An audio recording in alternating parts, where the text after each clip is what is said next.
El libro de Jueces.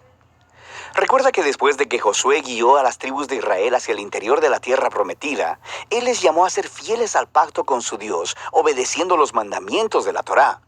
Y si hacen esto, ellos les demostrarán a todas las demás naciones cómo es Dios. Así que Jueces comienza con la muerte de Josué y básicamente cuenta la historia del completo fracaso de Israel. El nombre del libro viene del tipo de líderes que Israel tuvo en este periodo. Antes de que tuvieran reyes, las tribus fueron gobernadas por jueces. Ahora, no pienses en algo como una corte. Estos eran líderes regionales, político-militares, algo así como un jefe tribal. Y necesita ser advertido, el libro de Jueces es muy perturbador y violento. Cuenta la historia de la corrupción moral de Israel, de su mal liderazgo y básicamente de cómo vinieron a ser semejantes a los cananeos. Pero esta triste historia también debe generar esperanza para el futuro, y puedes ver esto en la manera en que el libro está diseñado. Hay una larga introducción que prepara el escenario para el fracaso de Israel, porque ellos no expulsan a los cananeos que quedaron. Luego tenemos la gran sección principal del libro, con historias acerca de la creciente corrupción de los jueces de Israel. Y la progresión de la narración muestra cómo los líderes de Israel pasan de bastante buenos, a malos y a peores. La sección final es bastante perturbadora y muestra la corrupción del pueblo de Israel en su totalidad. Así que profundicemos para explorar un poco más cada parte. La sección inicial comienza con las tribus de Israel en sus territorios en la tierra prometida. Y aunque Josué derrotó algunas de las ciudades cananeas claves, todavía había mucha tierra que conquistar y muchos cananeos viviendo en esas áreas.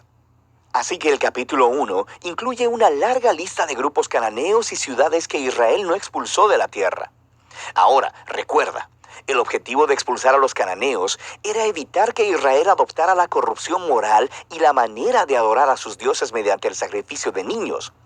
Dios llamó a Israel a ser un pueblo santo y esto no estaba sucediendo. El capítulo 2 describe cómo Israel simplemente se estableció junto a los cananeos y adoptó todas sus prácticas culturales y religiosas, y la historia se detiene justo aquí. Por casi un capítulo entero, el narrador nos da una vista general de todo lo que está a punto de suceder en el cuerpo del libro. Esta parte de la historia de Israel, dice el narrador, es una serie de ciclos en espiral descendente. Israel se vuelve como los cananeos, así que pecarían en contra de Dios. De manera que Dios les permitiría ser conquistados y oprimidos por los cananeos, y eventualmente los israelitas verían su error y se arrepentirían. Así que Dios levantaría a un libertador, un juez de entre Israel, que derrotaría al enemigo y traería una era de paz. Pero Israel eventualmente volvería a pecar y el ciclo volvería a empezar.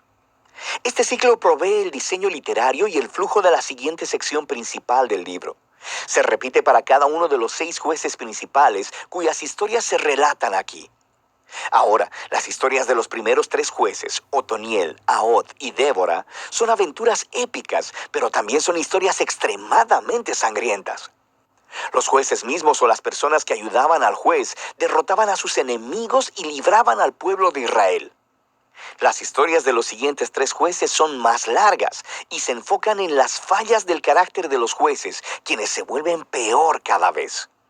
Así que Gedeón comienza bastante bien. Es un hombre cobarde, pero eventualmente termina confiando en que Dios puede usarlo para salvar a Israel. Así que él derrota a un enorme ejército de madianitas con solo 300 hombres, llevando antorchas y cántaros de barro. Pero Gedeón tiene un carácter bastante malo y asesina a un grupo de israelitas porque no lo ayudaron en su batalla. Y de ahí todo va de mal en peor. Él hace un ídolo con el oro que ganó en sus batallas, y después que él muere, todo Israel adora al ídolo como a un dios, y el ciclo comienza otra vez. El siguiente juez principal es Jefté, quien es algo así como un matón de la mafia que vive en las montañas. Y cuando las cosas se ponen muy mal para Israel, los ancianos vienen a él y le ruegan por su ayuda. Y Jefté era un líder muy efectivo. Ganó muchas batallas contra los amonitas, pero estaba tan poco familiarizado con el Dios de Israel que lo trata como a un dios cananeo. Jura sacrificar a su hija si gana la batalla. Esta trágica historia nos muestra qué tan bajo ha caído Israel. Ya no conocen el carácter de su propio Dios, lo que los lleva al asesinato y a la falsa adoración. El último juez, Sansón, es por mucho el peor. Su vida empezó con mucha promesa, pero a él no le importa el Dios de Israel. Era promiscuo, violento y arrogante. Ganó brutalmente batallas estratégicas contra los filisteos, pero a costa de su propia integridad, y su vida termina con un violento asesinato en masa. Ahora, una nota rápida. Notarás un tema repetido en la sección principal del libro. En momentos claves, el Espíritu de Dios empoderará a cada uno de estos jueces para lograr grandes actos de liberación. Ahora, el hecho de que Dios use a estas personas realmente arruinadas no significa que valide todas o aún algunas de sus decisiones. El primero y principal compromiso de Dios es salvar a su pueblo. Pero todo lo que tiene para trabajar son estos líderes corruptos. Así que Él obra a través de ellos. Esta sección entera está diseñada para mostrarnos lo mal que se han puesto las cosas. Ya no puedes diferenciar entre los israelitas y los cananeos. Y estos solo son los líderes. La sección final muestra a Israel como un todo, tocando fondo. Hay dos historias trágicas aquí, y no son para gente con corazón muy débil. Están estructuradas por una frase clave que se repite 4 veces al cierre del libro. En esos días no había rey en Israel, y cada uno hacía lo que bien le parecía. La primera historia es acerca de un israelita llamado Micaía, que construye un templo privado para un ídolo. Y el lugar es saqueado por un ejército privado enviado de la tribu de Dan.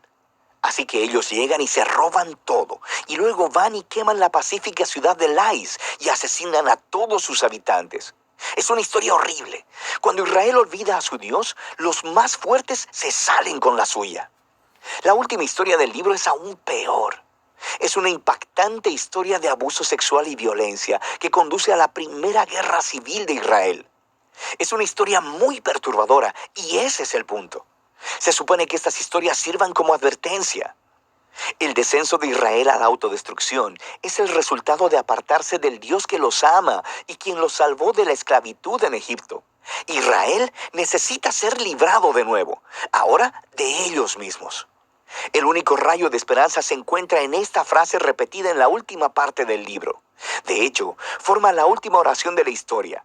No había rey en Israel. De manera que el escenario está listo para que los siguientes libros cuenten los orígenes de la familia del rey David, el libro de Ruth y también los orígenes del reinado mismo en Israel, el libro de Primera de Samuel. Pero la historia de los jueces tiene valor como tragedia. Es una explicación que nos trae sobriedad, nos demuestra la condición humana y al final apunta hacia la necesidad de la gracia de Dios enviando un rey que rescate a su pueblo. Y de esto trata el libro de Jueces.